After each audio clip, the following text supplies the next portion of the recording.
Tom Dieters, Editor-in-Chief and Associate Publisher of Muscle and Fitness Magazine. Welcome to the MegaMass 2000 training video.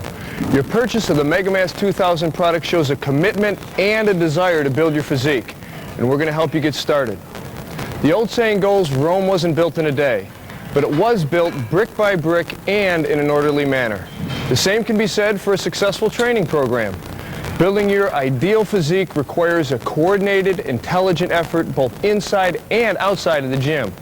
The body will grow by adapting to the external stimulus of weight training. But remember, it takes time. Time is required to train, and equally important, time is required to rest. The body needs rest in order to recover and grow. Working hand in hand with rest is nutrition. The body needs bricks to build itself up to a new fortress of power, and you supply these bricks as food and nutritional supplements. To maximize your strength and muscle mass, the body requires well-balanced nutrition throughout the course of the day. These three components make up the pyramid of success: training, recuperation, and nutrition. Stated another way, training plus recuperation plus nutrition equals victory. Collectively, these three elements are the key factors of intelligent training. An athlete must not only train intelligently, he must also eat and rest intelligently. You're about to benefit from the years of experience of the experts involved with the Weider Research Group and of top world champion professional bodybuilders. Lee Labrado will guide you through the training phase of your program with the help of world champion Akim Albrick, who will demonstrate proper exercise techniques. Then Rich Gaspari will take you step by step through all aspects of a proper nutritional regimen. Together, we'll find you your key to victory. And to start you on that road, professional Grand Prix champion Lee Labrado will take you through the key elements of proper training. Lee, when we're trying to train for muscular mass, what are the most important factors for us to consider? Well, Tom, I think that the most important things are to train hard, but to not overtrain, to get proper nutrition, proper supplementation. That means taking your Weider supplements, getting enough rest. But I think the most important thing is to focus on proper training. Right. So let's get to it.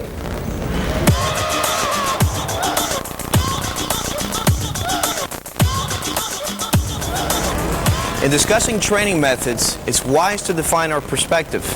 We're not discussing advanced training, nor programs for contest preparation. We're talking about weight training and nutrition for those of you just starting out, looking to pack on some mega mass. Generally, any training program can be divided into parts.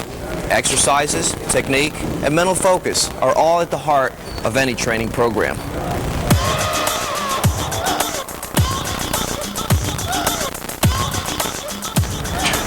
The exercises you choose should be basic compound movements. As a novice trainer, you shouldn't be concerned with isolating muscle groups by doing highly specific exercises. Because your capacity for doing a high volume of sets is going to be limited, concentrate on those exercises which hit several muscles with a single movement. These are called compound exercises, and here are the most effective ones, demonstrated by European champion Akim Albrecht.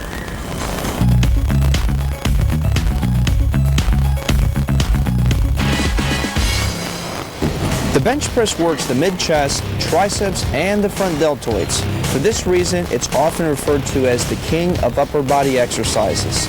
Using a barbell, bring the weight down to touch your chest, then power it up to the lockout position. Take a medium grip to allow you to work the pecs throughout the full range of motion.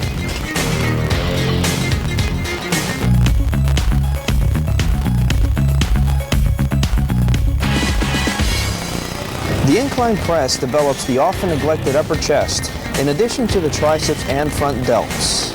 Balance is critical, so be sure to take your time and get a feel for the barbell. Lower the bar to your upper chest, then smoothly press it back up.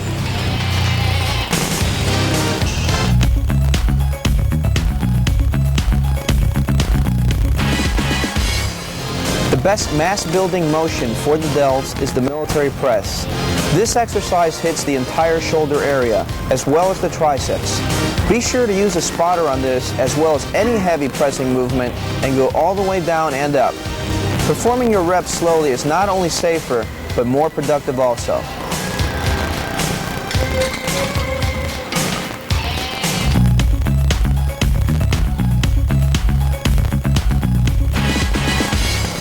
Bent over rows will not only put slabs of beef on your lats and mid-back, but work your rear delts and biceps also.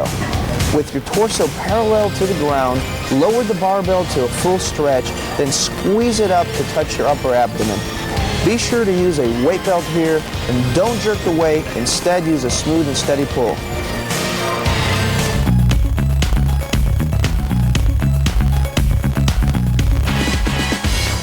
T-bar rows are similar to bent over rows, but by changing your grip, you'll be able to thicken your middle back even more, giving you not only width, but thickness as well for a three-dimensional back development. Take care to pause at the top for a peak contraction.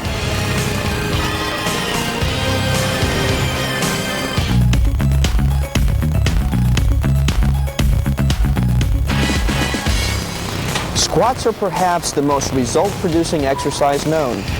Not only do they stimulate the thighs and buttocks to grow, they have an effect on the body's overall metabolism, causing faster growth in every other area. Make sure you use a belt and a spotter as you bring your thighs down to parallel, then power up to a standing position.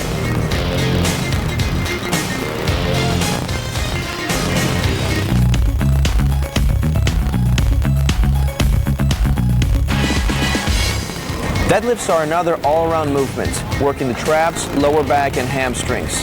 Be careful so as not to injure your lower back. Keep your knees bent, your butt down, and your back erect as you bring the weight up smoothly, using no momentum, and be sure to wear your lifting belt.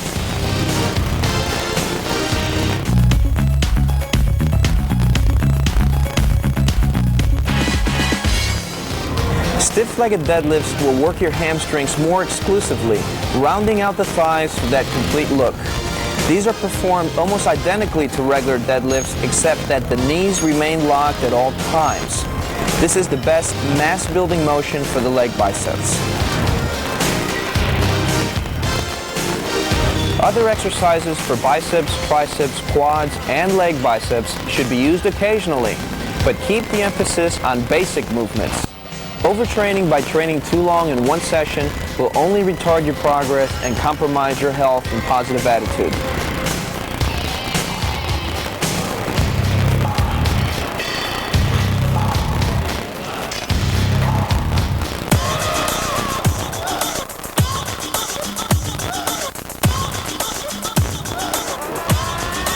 Proper technique or form is ultimately important.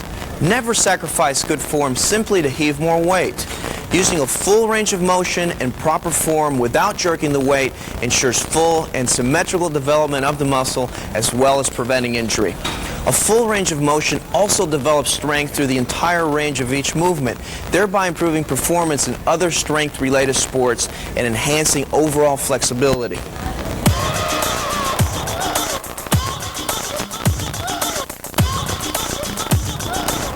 A good rule to follow when starting out is to do 12 sets per body part, and after the first 4 to 6 weeks, increase to 16 sets per body part. Again, for the first 4 to 6 weeks, keep the reps on the high side. Give yourself a chance to become accustomed to the workout and learn to feel each exercise.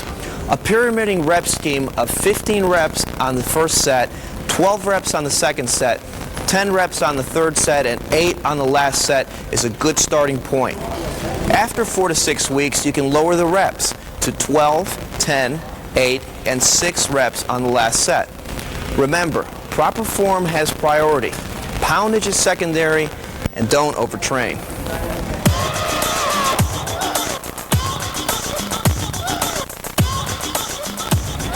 The mental aspects of training cannot be overemphasized. Concentrating on the working muscles with each repetition goes hand in hand with using proper form. Every novice should familiarize himself with every muscle group and its functions. It may not be critical to memorize origins and insertions, but it's important to know where each muscle is located in the body and its anatomical function. This basic knowledge of anatomy helps you understand which muscles are affected by each exercise, which in turn makes exercise selection more efficient. Concentrating on feeling the muscle group you're training helps isolate the resistance on the muscle and not the connective tendons. This necessitates using weights that you can handle and using correct form as well as slow contractions throughout the entire range of motion. An example of this would be when you first started training your back. If you're not concentrating on your back, contracting and moving the weight, your biceps will tire out first. When you execute the exercise properly, concentrating on your back contracting, those muscles will ache and fatigue first without bicep fatigue. In order for you to develop a symmetrical physique, you must develop all of your muscles, not just your strong body parts. This means you cannot favor certain exercises or muscle groups. Many novices, for example, work only arms and chest, and that's fine if you want to end up looking like a light bulb. You must give equal attention to each and every exercise. If you're not into each body part mentally as well as physically, you will develop unevenly. And symmetry is just as important as mass.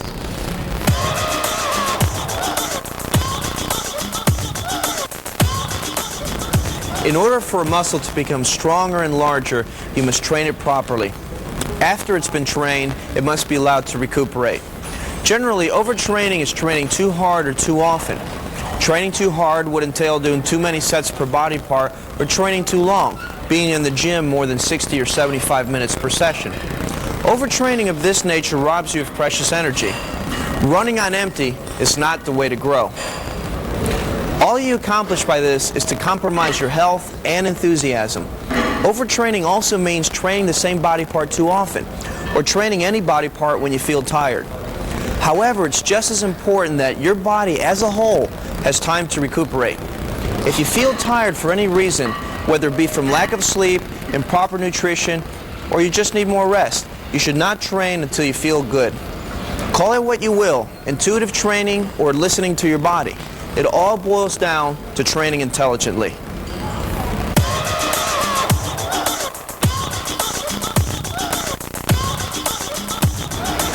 A popular format for training is to work 4 days on and 1 day off, splitting the body parts so that the total time in the gym does not exceed more than 1 hour. On each training day, 1 major and 1 minor body part is worked. When we say major and minor, we mean the mass of the muscle group and not its importance. However, for the first 4 to 6 weeks, it may be best to give yourself an extra day of rest by using a 6-day training cycle. On day 1, back and biceps. Day 2, shoulders and calves. Day 3, rest. Day 4, legs and forearms. Day 5, chest and triceps. Day 6, rest again. After the first 4 to 6 week period, we eliminate 1 day of rest. Day 1, back and biceps. Day 2, shoulders and calves. Day 3, legs and forearms. Day 4, chest and triceps. And Day 5, rest. Remember, it's better to undertrain and not to train to exhaustion than it is to overtrain. Signs of overtraining include general fatigue, loss of enthusiasm, loss of appetite, and increased resting pulse rate upon waking up. Severe or chronic overtraining results in illness and loss of muscle mass, which is contrary to what you're trying to achieve. Well, that should give you some insight into the type of training necessary to put on some mega mass. Now, to give you some nutritional training tips is my fellow Mr. Olympia competitor, Rich Gaspari.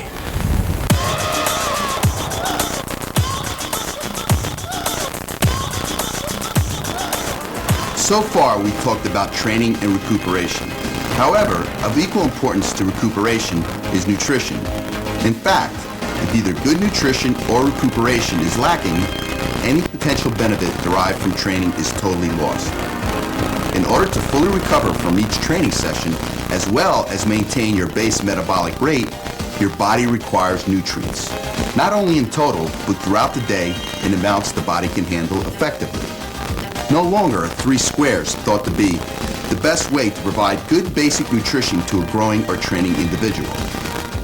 By dividing your nutrient requirements into 5 or 6 small meals each day, you're providing your body with a steady supply of energy and nutrients without overloading your digestive system, as well as other organs such as your liver and kidneys. Eating smaller more manageable amounts more frequently allow your body to maintain higher insulin levels, which are critical for muscle recovery and growth. By maintaining a consistent level of nutrients throughout the day, your body has a better chance to recover, as well as ensuring the necessary levels of nutrients and energy required for the growth processes, which occur primarily during sleep.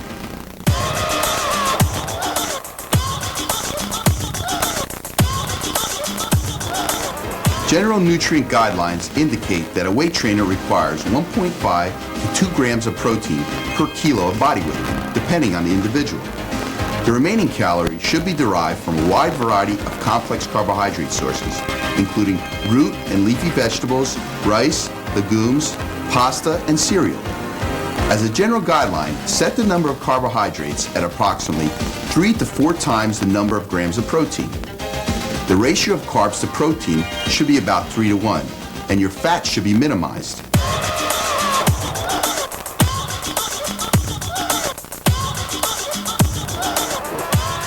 When eating red meats, eat only the leanest cuts. Remove the skin from poultry and avoid eating fried foods or deep-fried foods such as French fries. When eating fish, which should be as often as red meat, broil or barbecue instead of frying, and avoid using batters. Boil, broil, barbecue, or microwave poultry, and remember, always cook poultry thoroughly and remove the skin before cooking.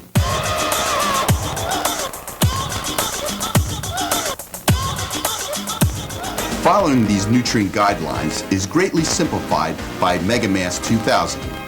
MegaMass 2000 can be utilized at times and amounts that are convenient and individualized for each athlete. Coupled with Victory Mega Power Mega Packs, MegaMass 2000 is a powerful and effective tool in providing good nutrition throughout the day in amounts that maximize recovery and growth potential. It's designed to let you create delicious 1,000 or 2,000 calorie shakes or smaller 500 calorie shakes for optimal absorption of the nutrients.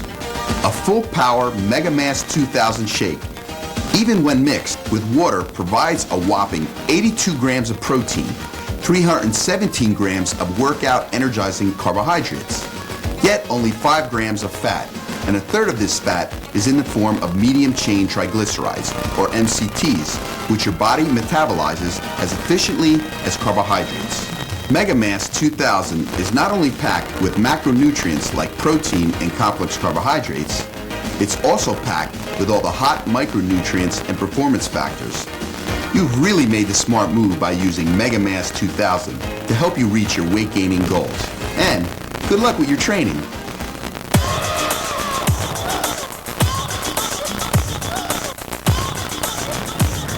Now that Lee and Rich have covered the training and nutritional areas, I'm going to give you some final tips that will help keep you on the right track towards muscular growth.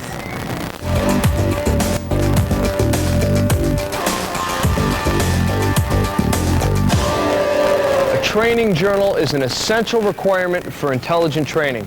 A continuous record of exercises and poundages is a valuable asset to any athlete. Not only is a journal a way to reference your progress, but is also a motivational tool to ensure focus and direction in the weight room. A smart athlete always studies his past performances and sets new goals for the next workout.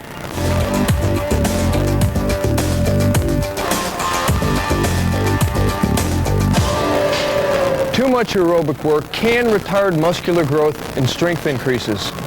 A moderate amount of aerobic work to warm up before a session or cool down afterward is not a bad idea. However, we're only talking about 10 to 20 minutes and certainly not over 20 minutes of low-intensity aerobics such as a stationary bike. Low intensity means keeping your pulse rate under 100 beats per minute. Chronic, moderate to high-intensity aerobic work such as daily running can limit the growth potential of your muscles.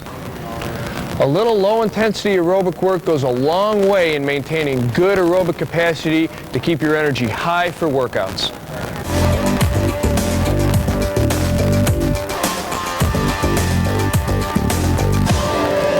Initially, you will experience a rapid increase in strength. This is primarily due to your muscles and your mind learning how to train together. As soon as your progress represents true muscular growth, your progress may tend to slow down a bit. Don't get frustrated or disappointed. Continue to follow your intelligent training guidelines. Progress will be slow but consistent. Remember, Rome wasn't built in a day, but it did get built. Intelligent training. There's no substitute.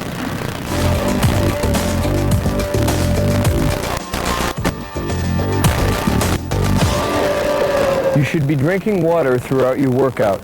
If it's hot, you should use an electrolyte replacement drink like Weider Breakthrough to replace vital minerals and electrolytes lost through sweating.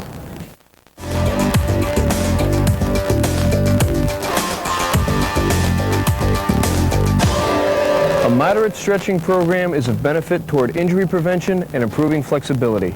Many low ballistic stretching programs are available in the sports section of your local bookstores.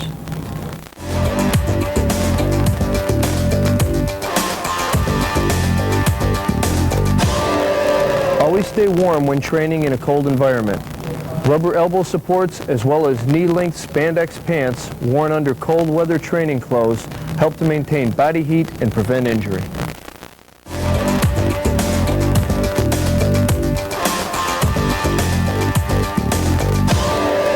Read everything you can about training and diet. Muscle and Fitness and Flex are good, solid references and terrific sources of up-to-date information that will help you define the training program that is right for you.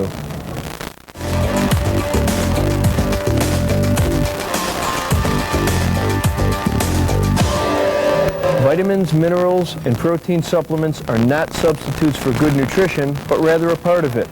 When putting together a supplement program, you'll find everything you need in Joe Weider's Victory Series.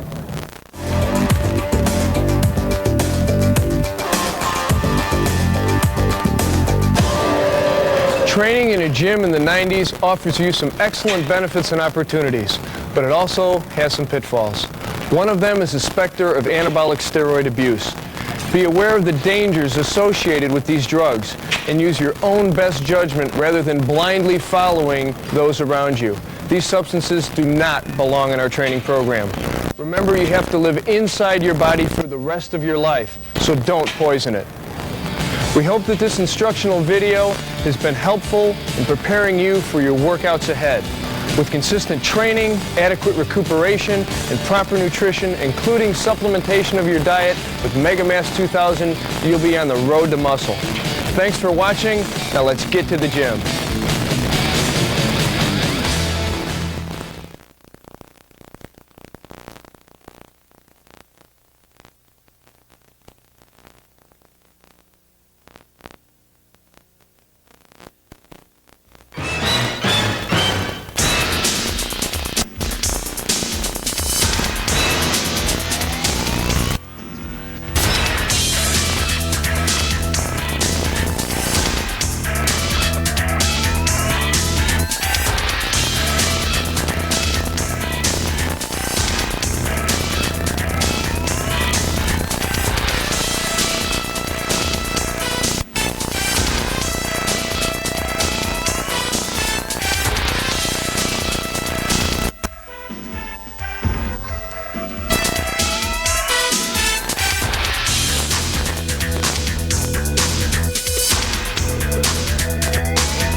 Hi, I'm Dr. Tom Dieters, Editor-in-Chief and Associate Publisher of Muscle and Fitness Magazine. In this video, we're going to show you the proper training techniques as well as give you the proper nutritional guidance to help you build an awesome chest. Remember though, the keys to improving your overall physique lie with intelligent training both inside and outside the gym.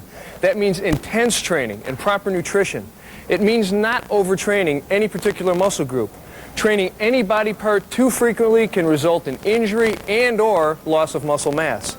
And that's contrary to what we're trying to achieve. Growth and development are continual, gradual processes. It doesn't happen overnight, but it does happen with commitment, dedication, and smarts. When we talk about the chest, we're really talking about the front part of the rib cage, which is divided into halves by the sternum and continues from the base of the neck to the beginning of the abdomen, bordered by the bottom ribs. The pectoralis major, or the pecs as we call them, are quite large and fan out to cover the entire upper chest. Under the pecs are the pectoralis minor and the small subclavius muscle underneath the collarbone. Now that we know exactly what area we're working, let's take a look at some good basic exercises to help add size and definition to your chest. We have divided the exercises into mass building exercises and shaping exercises. We demonstrate properly are two fine bodybuilding champions, Shelley Beatty, the USA champion, and Canadian giant Paul Dillette.